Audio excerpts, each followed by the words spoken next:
राजस्थान और मध्य प्रदेश में विधानसभा चुनावों को लेकर रैलियों प्रचार का दौर जोरों पर है। इसी सिलसिले में बीजेपी की ओर से पीएम मोदी भी प्रचार कर रहे हैं। आज पीएम मोदी राजस्थान में 7,000 करोड़ की विकास योजनाओं के उद्घाटन, शिलान्यास और चुनाव प्रचार करने के लिए पहुंचे हुए थे।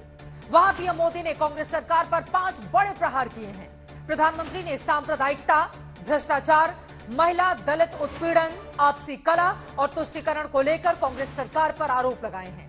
पीएम मोदी राजस्थान के हर चुनावी रैली में अक्सर उदयपुर में टेलर कन्हैयालाल की हत्या के मुद्दे को जरूर उठाते हैं। इस बार भी प्रधानमंत्री ने राजस्थान में टेलर का गला काटने के मुद्दे को लेकर सरकार की नीयत पर सवाल खड़े किए। वैसे प्रधानमंत्री ने कांग्रेस की सियासत में कुर्सी की गलाकाट प्रतिस्पर्धा को लेकर भी सीएम अशोक गहलोत पर निशाना साधा है। लेकिन जब प्रधानमंत्री राजस्थान में ये कहते हैं कि उनकी पार्टी का चेहरा कमल का फूल निशान है, तो राजस्थान कांग्रेस कह रही है कि सूबे में बीजेपी की हालत देखकर ही पीएम को बार बार राजस्थान दौरे पर आना पड़ रहा है। सीएम गहलोत ने तो कह दिया है कि पहले बीजेपी ने उनकी सरकार की कई योजनाएं बंद कर दी थी, क्योंकि आज पीएम ने कहा था कि गहलोत ने उनसे पुरानी योजनाएं बंद नहीं करने की अपील की थी। वैसे प्रधानमंत्री मोदी थोड़ी देर पहले मध्य प्रदेश भी पहुंचे हैं। ग्वालियर में पीएम मोदी 19,000 करोड़ की विकास योजनाओं की सौगात देने आए हैं, जहां कांग्रेस लगातार बीजेपी के 20 साल के शासन पर सवाल खड़े कर रही है। ऐसे में चर्चा यह है कि क्या अब की बार राजस्थान में सांप्रदायिकता और भ्रष्टाचार पर चुनावी प्रहार होने वाला है। क्या राजस्थान में चुनाव से पहले चेहरे का ऐलान करने का जोखिम कोई दल नहीं लेना चाहता है।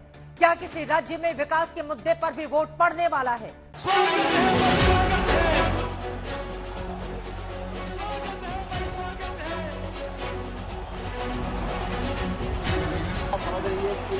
भाजपा आएगी, गुंडागर्दी जाएगी।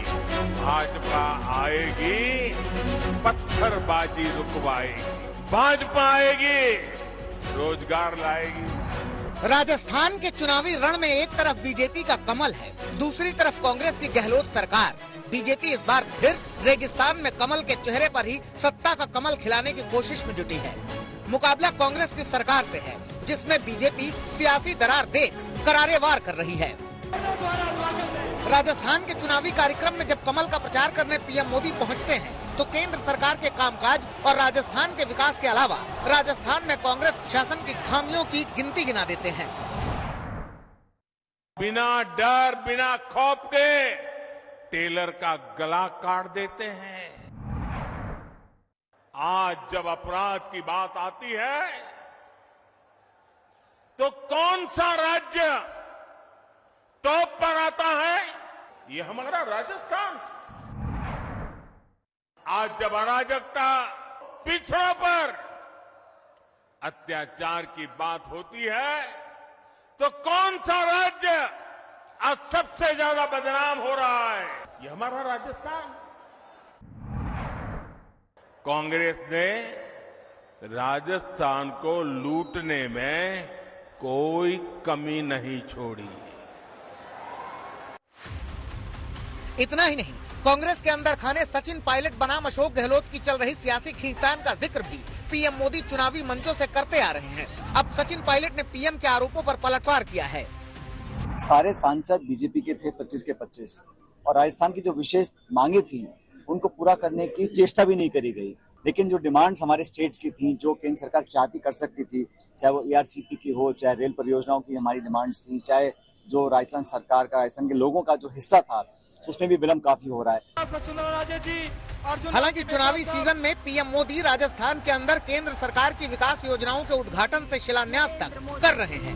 7,000 करोड़ रुपए की सौगात राजस्थान को मिली है, लेकिन कांग्रेस का आरोप है कि सब राजनीतिक मुश्किल में फंसने के बाद हो रहा है।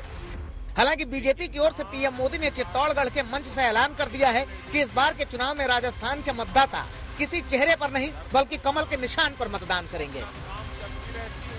और इस चुनाव में हमारा एक ही चेहरा है,